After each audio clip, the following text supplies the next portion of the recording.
Thank you, Melissa. I love that song. What would I do today if I were brave? So we're going to do the white stone ceremony today, and I want to start off beginning with making sure does everybody have a white stone? If you don't, and I can ask the ushers to come and hand out some of the white stones. I don't have a white stone. So raise your hand high, and the ushers will bring you a white stone. It's a simple little tile, this big.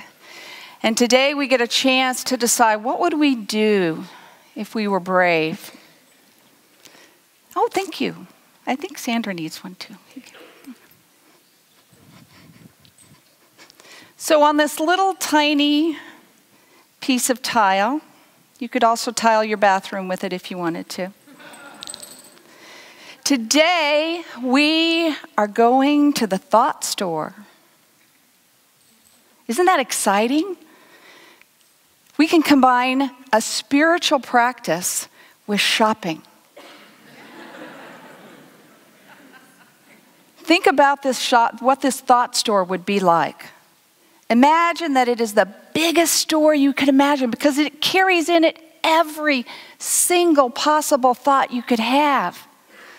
And what we normally do is we limit our thinking to this little bitty box over here of thoughts that we've already had. In this little bitty box are maybe the thoughts that your parents gave you, or maybe the thoughts that you got from some experience that you had as you were growing up. Or maybe the thoughts from your friends, or the thoughts from the media, or whatever it is that you've been told that you're supposed to think. But in the thought store, you've got all the possibilities. Imagine that you can think whatever it is you want to think. And this is an awesome store. This store is better than Nordstrom's. It has a return policy with no expiration date. You may have picked up a few thoughts along the way in your life. You may have picked up some thoughts last year. You may have picked up some thoughts over Christmas, and you just really want to return those. They are not serving you. We have this opportunity this morning to take a look at what are those thoughts that we have that are leading us to our greater good? And what are those thoughts that are leading us away from it? So when I was trying to describe to people the white stone ceremony, several people said, oh, I get it. It's kind of like Stuart Smalley. I'm good enough, I'm smart enough, and doggone it, people like me. And that's an affirmation, right? We can just say an affirmation and it's all going to be fine and our lives will be changed. And I don't know about you, but I've been doing the white stone ceremony for several years. And I look back at some of those white stones that I've saved and I thought, oh, what happened? I didn't change. How did I miss that? How could I have wanted that so desperately and so passionately at the beginning of the year, and at the end of the year, nothing had changed? So I'm fascinated by a guy by the name of David Friedman. He is a highly acclaimed song composer. He's been on Broadway. He has worked on several Hollywood movies, and he's also a Unity teacher. And he has this radical idea about what is missing from the affirmation process. That when we think about we're just going to pick a new idea and we're going to have that thought, why doesn't it work? And what David would tell us, he's got a wonderful documentary called The Thought Exchange. What he says is that along with thoughts, we also have sensations in our body. And so we have to be aware of what those sensations are in order to be able to connect the thought with the sensation. And many times that's where the missing link is.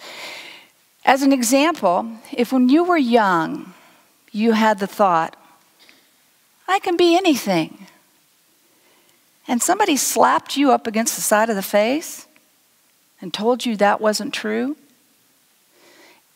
Any time that you had that thought, I can be anything, you might have that feeling of being slapped in the face. And so in order to avoid that uncomfortable feeling, you might have replaced that thought, I can't be anything.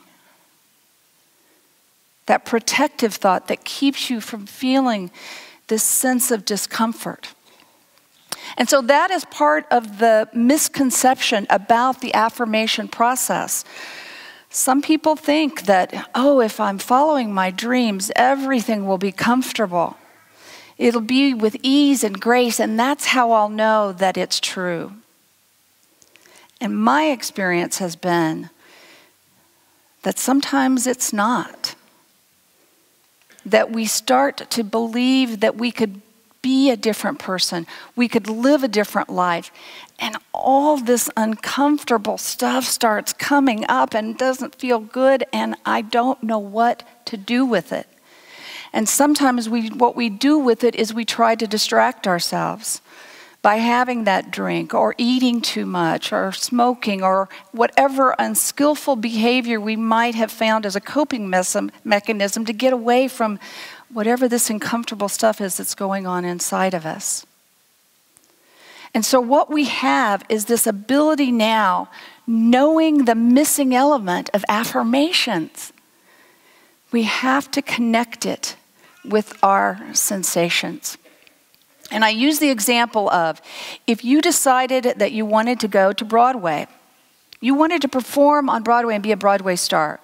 You studied and you practiced and you did everything you needed to do, and suddenly you got hired and you're waiting in the wings. It's opening night. You're ready to go out and to perform on Broadway. And you feel like you're gonna throw up. You might feel like your stomach is in knots, anxious, palms sweaty. What are you going to do with those sensations? So in that exact moment, imagine you're waiting behind the wings, you're ready to go on, you're ready to live your dream. And the sensations within your body are telling you, you can't do this. What on earth were you thinking? This is going to be terrible. Oh my gosh, I'm going to fail. And if those are the thoughts that you connect with that sensation, most likely that's the experience that you're going to have. So now we realize that we have a choice to decide, what do those sensations mean? If instead you take those sensations and you have the thought, awesome, that's the adrenaline running inside of me. I'm going to take all this energy and I'm going to put it into the very best performance I could possibly give. You're still having the sensations, but you've transformed them by having a different thought. How awesome is that? That's this powerful ability that we have to connect with our sensations and transform them to a higher level of being. It can be difficult because some sensations are telling us that we shouldn't do some things, and we probably shouldn't. But other sensations are based on this old little box of thinking that is no longer serving us. So we have to sort of sort this out. And that's what this opportunity is this morning. That is, we're going to go into meditation and spend some time thinking about what is that intention that you're going to write on your white stone. And I encourage you that as you're there, that you be aware of the sensations that might be arising in your body when you think that new thought, that new intention, that new opportunity. This is such a sacred ritual that it's part of the 5 unity truth principles. One of them says, our thoughts create our reality. And that is true. But there's a little twist to it that we might not have thought about before. And one of the stories that David Friedman talks about is that he was at a dinner party one night. He lives in New York City. He was there with several friends. And one of the women at the table was describing that she was going through this awful divorce. Her husband was awful. He was leaving her destitute. She was left with nothing but her apartment, and she was going to have to sell it. She was destitute, she kept saying. And everybody was feeling so sorry for this poor woman. And then someone said, "Oh my gosh, so how much are you asking for the apartment?" She said, $7,775,000. I'm destitute. And so it was emblematic that what we think is what we see, regardless of what is manifested. If you think that you are destitute and you only have $7 million left, you're destitute. And that's what's going to show up. So when we see this in a radically different way of realizing that our thoughts and our sensations connected together can be a powerful force for transforming our lives, amazing things can happen. And this is the reason why it's the missing link, that when we decide to have a new intention, we have to prepare ourselves that it's not always going to be comfortable. Anybody ever tried to go on a diet? Lose a little weight? Thinking that you're going to find the absolutely perfect combination of carbs and fats and food and at the right time, and it's going to have a good name, and that's going to help you lose weight. And I don't know about you, but I know one thing for sure, that whenever I've started any diet, I have had a moment when even though I've had plenty to eat, I'm still hungry. And so that is the moment today that we're preparing for, is that when we decide that we want to lose weight or whatever it is that you're thinking is going to transform your life, that when you get to that point, when you're having sensations of hunger and they are not founded in the fact that you need food. You need to decide, what are you going to say to yourself? What is going to be the thought in that moment that is going to keep you on course? That's the intention that we're talking about today. It's that higher level of being, our higher self, our Christ consciousness that will enable us to be able to get through those times when things may not feel so comfortable. The other thing you may be wanting is a new relationship. Anybody ever dated? As I recall, there's a lot of uncomfortable stuff about looking for a new mate. Ever had that experience when the date has been set, you're all dressed up? Oh, I don't want to go out the door. Oh, this is awful. This will never work. Oh, he's not the right guy. I don't know what I even thought about. This is the stupidest thing in the world. I don't really want a new relationship. What was I thinking about? And all the things we can tell ourselves when this uncomfortable feeling arises because we're going to try something new. It may not work. They may not be Mr. Right or Mrs. Right, but getting out the door and getting us there is the only way we're going to find out. So I wanted to ask a question. Some of you I understand, and I want you to raise your hand on this one. Some people are able to just get up in the morning without an alarm clock. Are you one of those people? Raise your hand. Don't need an alarm clock, just know when you need to get up. Okay. I'm in awe of you. I'm talking for me and for anybody else out there. When that morning, I am the reason that the snooze button was invented. I am not a morning person. And every morning, most mornings pretty much, when that alarm goes off, the first thought that pops in my head is, I'm just going to hit that button. Now, it turns out that one of my intentions is that I want to get up early enough in the morning so that I can meditate and I can work out. I know that those two things make my life better. I feel healthier, I feel more centered, I feel like I can take on the world. But when the alarm goes off, my brain is telling me, oh man, it's so cold out there today. You know, who cares if I miss one day? You know, in the big scheme of things, it probably doesn't matter. And suddenly, I'm having this raging battle in my head. Snooze button, get up. Snooze button, get up. And I have found what personally works for me. When I get to the point, okay, I'm going to have to bring out the heavy artillery. I'm going to have to think of the Rocky song. And I just have that thought. And in my head, da-da-da, da-da-da, da-da-da-da-da-da, da-da-da-da-da-da-da. I see myself as Sylvester Stallone. I'm running up those stairs. Yes, I will get out of bed.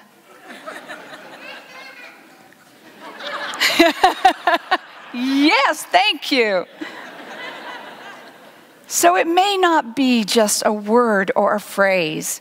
It might be a song, or it might be a picture or something within you when the going gets tough and you're having this debate within yourself that you know that you can transform your lives by doing something differently.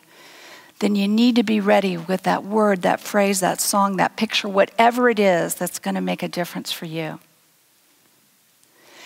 And sometimes we're still going to fail. Sometimes I still hit that snooze button. Sometimes I still don't get out of bed. And that evening, that day, I have a chance to evaluate, what am I going to do different the next day? The very next day, sometimes even the very next moment, we have an opportunity to regroup and redefine and to decide again that we will live an intentional life and that we will live our dreams, just like what Wilson was talking about. So that's what the white ceremony is all about. Everybody's got their white stone and a pencil or something to write with. And we're just going to take some time in the silence to think about, what is that for you? What is that intention? That word, that phrase, the song, or the picture that will enable you to know what's right and to remember in those times of challenge. We'll take that into meditation.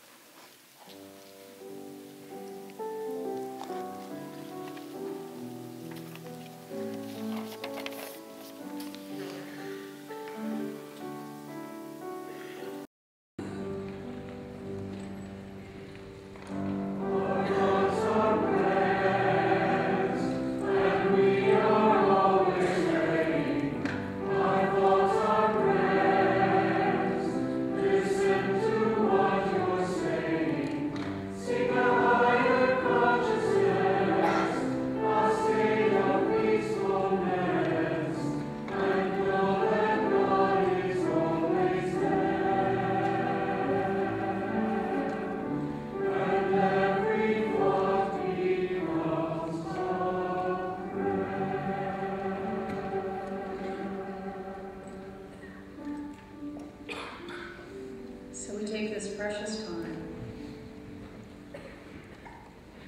take a few slow, full, deep breaths, and settle into this moment.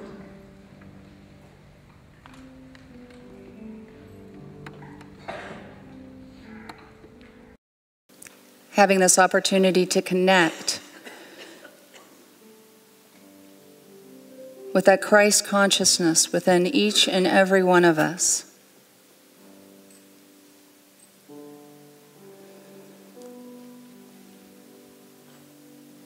That divine connection.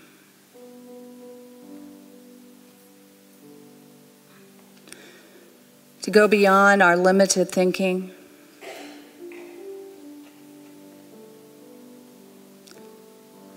and to expand out into the spaciousness of all possible thoughts.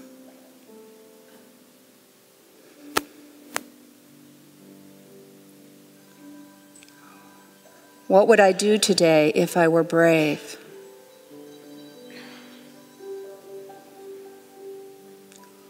What new intention would I set?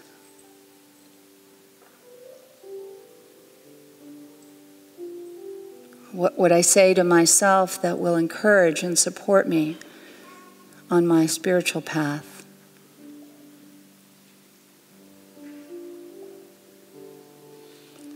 Just dropping into the silence and letting God speak to you in the silence.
And as the choir comes forward to sing,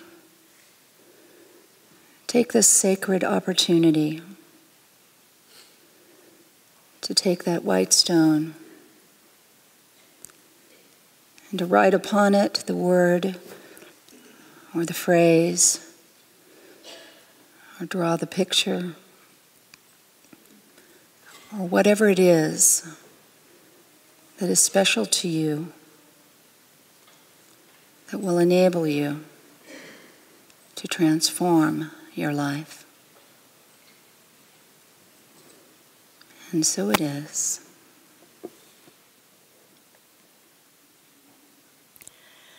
This light of mine, I will let it shine.